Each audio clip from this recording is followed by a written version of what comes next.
Welcome to Titan's Maxum 2 gun maintenance video series. Here, you'll learn how to change the gun needle, nozzle, and air cap. You'll want to perform this procedure when you know a different size is needed or you notice the following from your gun: splattering, spitting material, not fully atomizing, or material being applied too thick or too thin.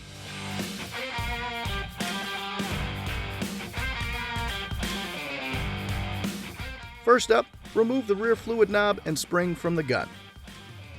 Using a 10mm wrench or pliers, loosen the packing nut. Next, pull the trigger and remove the needle from the back of the gun. Now, remove the front retainer ring, air cap, and spring plate assembly.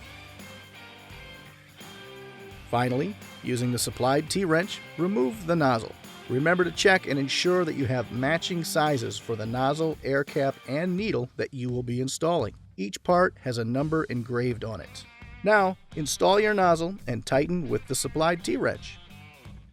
Then, install your spring plate assembly, making sure to align the plate tabs with the gun's head.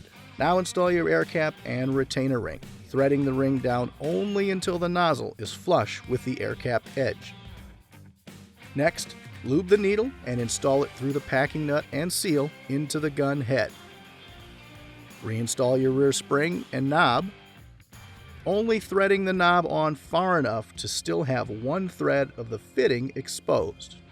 Now pull the trigger and release it 5 times to seat the needle in the seal. Over-tightening the seal will cause the needle to stick, so pay close attention to this next step. Lightly tighten the packing nut by hand. If you experience any leaks from the needle while spraying, use a wrench to tighten the packing nut 1/4 turn at a time and retest watching for leaks. Continue as needed until the needle is sealed. This will prevent over-tightening the seal. Thank you for watching this maintenance video for the Titan Maxum 2 gun. If you have any questions, please refer to your user manual or contact Titan's technical service team.